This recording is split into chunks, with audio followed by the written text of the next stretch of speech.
Welcome to the Two-Wheeled Rider YouTube channel. My name is Mario Orsini. In today's video, I'm going to discuss with you kind of my thoughts, philosophy, and some tips and tricks that I've used and found helpful when it comes to filming my motorcycle travel videos. Now, this video is a part of a much larger series of videos about how I break down everything from my gear, editing, everything else, and I'm going to link that playlist right up there.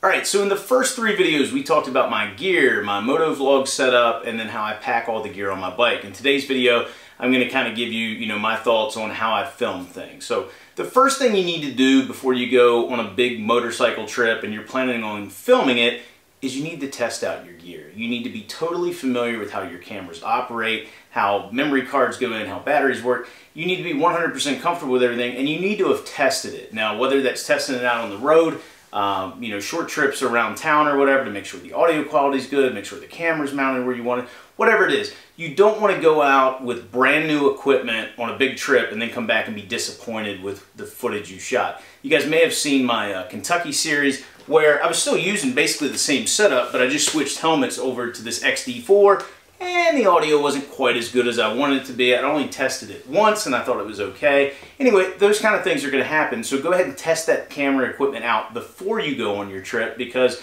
I was fortunate I got to take 4 decent-sized motorcycle trips this year, but if you're only taking one, you don't want to come back with subpar footage and not be able to make a good video. So in addition to checking out your camera equipment to make sure everything works right, if you're going to be using multiple cameras, now the cell phones are a little bit of an outlier because you don't have to do this with those, and also kind of with my drone. But when it comes to like my GoPros and my Canon cameras, make sure you have all the dates and the times set on them. I mean, there's internal clocks on them that you just need to check to make sure they're all synced up.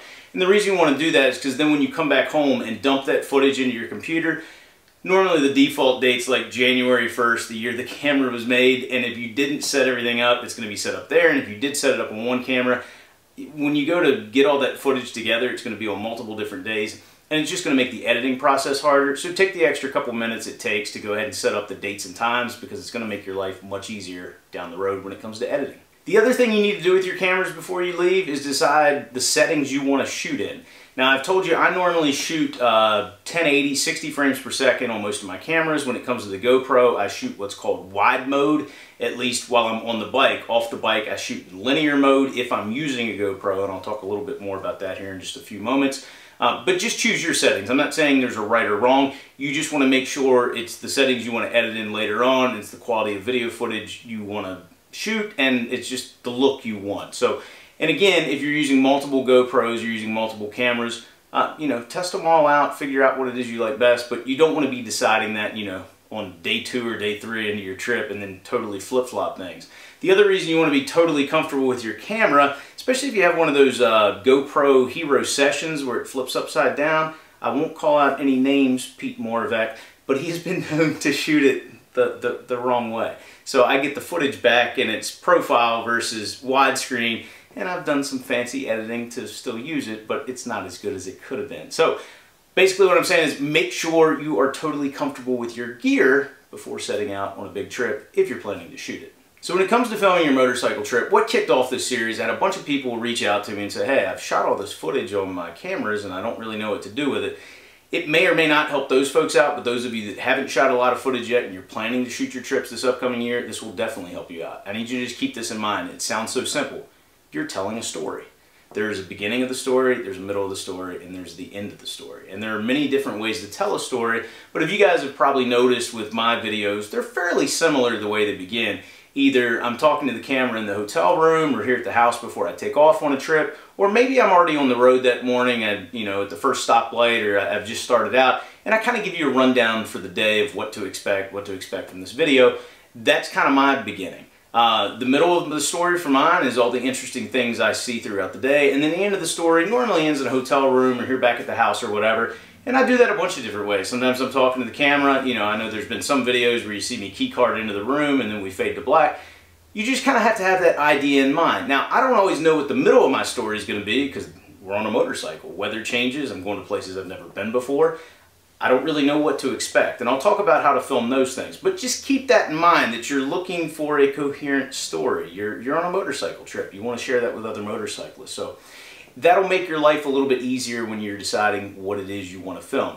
Now, if you're like me, and you've been to a place before, you may already have some ideas in mind, things you want to film when you get there, things you want to point out to the viewer, and that's great. Like, for instance, Deadwood.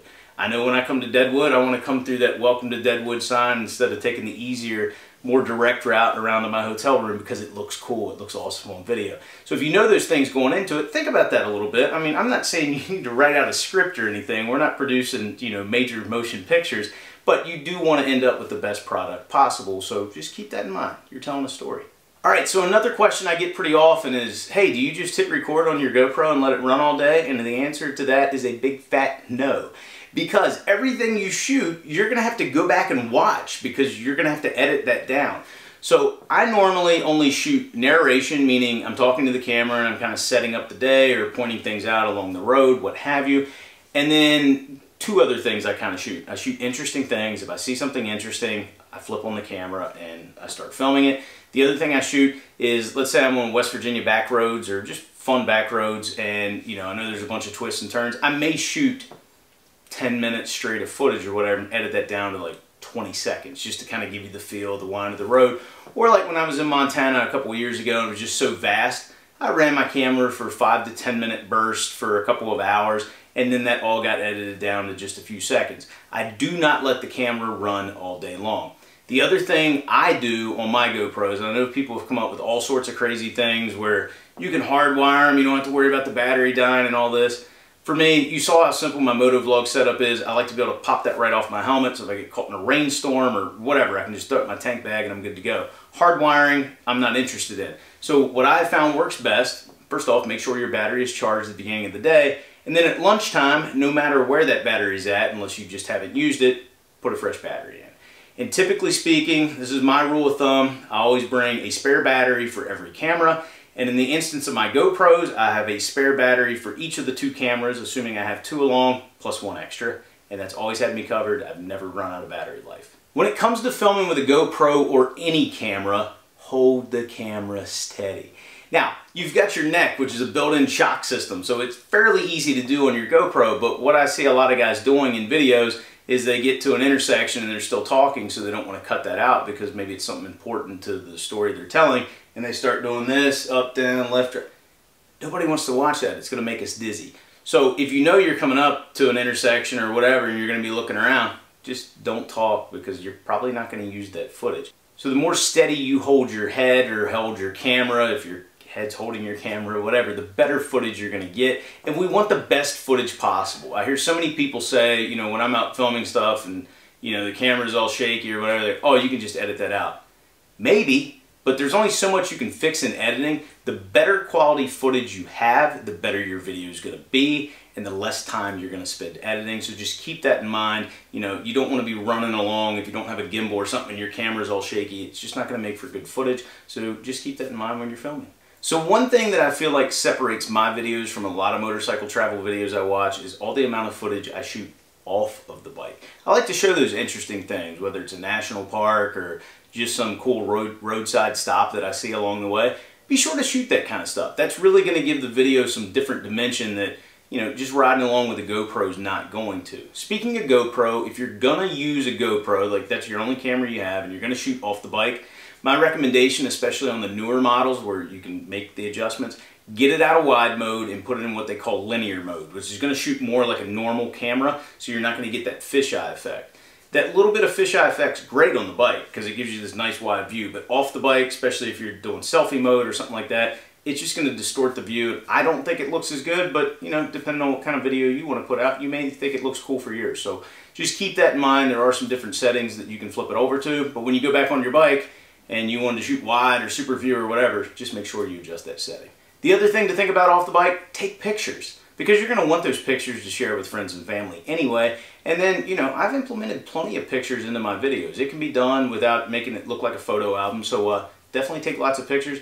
I've actually found, even though I got this really nice camera I'm recording on right now, that my iPhone still takes some of the best pictures. So even if all you have is a smartphone to take pictures on, take plenty of pictures. You're not going to regret it.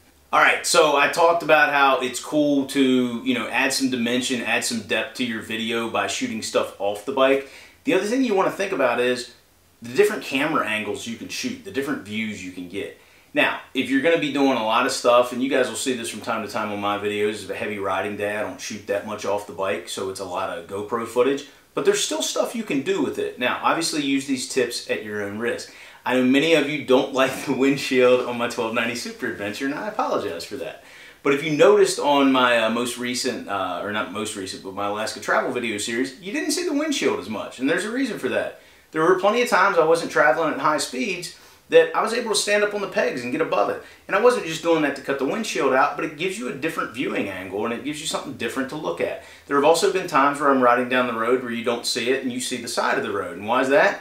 Because I have my head turned, but I keep my eyes facing forward. And that's why I said use these tips at your own risk, but it gives you different angles. If I want to show the clouds, I showed you how the adjustability is on my motovlog setup. I can just tilt the camera back so it shoots up in the sky a little bit because I want to show some of that. So those are some different things you can do with the GoPro or action camera mounted to your helmet.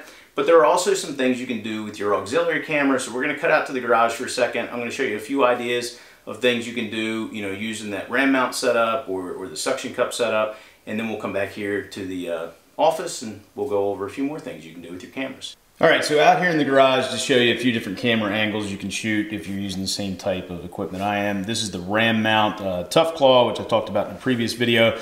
It has the short ball socket on it. So if you wanted to have that easy view back to the rider and be able to flip back and forth, this is perfect for that. I've just got it mounted here on the handlebar. One tip on this and anything else I talk about, make sure it's not gonna get in the way of anything. And what I mean by that is make sure you can turn your handlebars full lock in both positions. If you're mounting it somewhere else on the bike, make sure it's not near any moving parts because you don't want this to be the reason why you crash your motorcycle.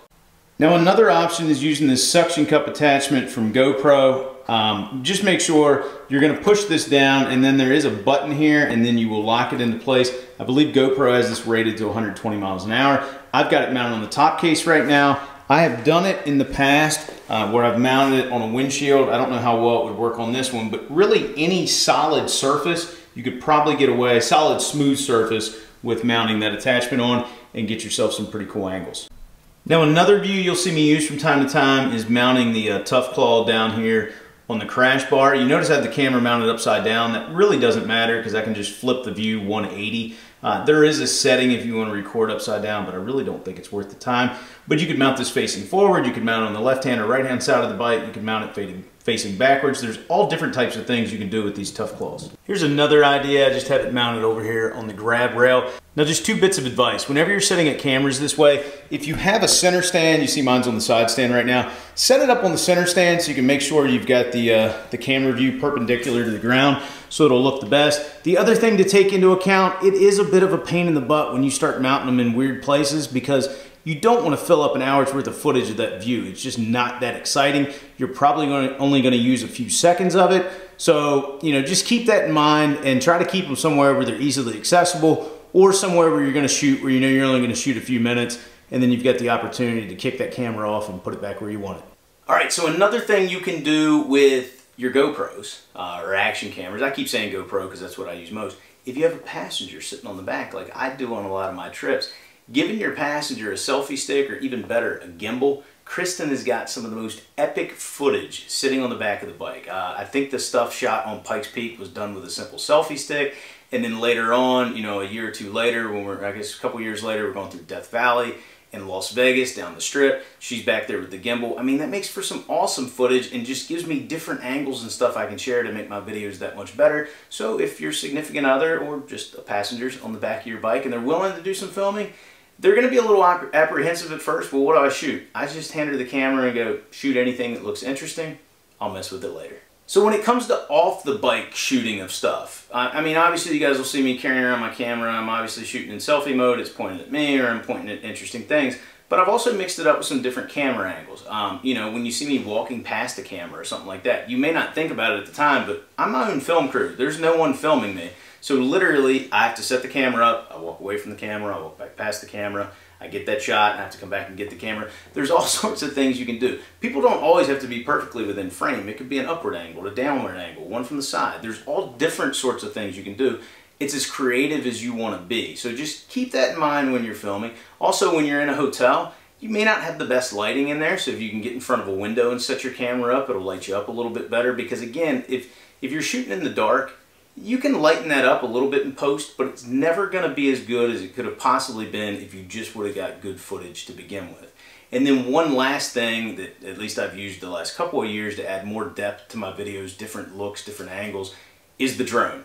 Now, I'm not saying run out and buy a drone. I even said that in my first video. But if you have a drone, don't overuse it. But while you have it up in the air, get as much footage as possible. And again, that's another thing. You need to be 100% comfortable with the drone. You need to be comfortable with flying it so you can get the best quality footage. But a drone is another way to, add a little bit better production value to your videos. All right, so I've gone over, kind of some tips and tricks and different things to think about when it comes to filming, but there are some pitfalls when it comes to filming. And one of them is you're going to miss stuff. It just happens. Sometimes you're going to miss it because you rode past it, so I guess in those cases you could ride back past it and see it again. But some things only happen for a split second. You didn't have a chance to turn the camera on. You guys heard me on that Alaska trip. I kept missing all those damn bears, and then I finally got some bears on camera, so no big deal. But don't get discouraged about it. You're going to miss things. It happens. At least you got to experience it. It's just not something that's going to show up in the video. No big deal. The other thing to know is equipment will fail. It's going to happen. You're going to think you had your camera rolling when it wasn't rolling. I've had plenty of times where my mic's come unplugged and I didn't know it and I'm talking and I have to fix that later on.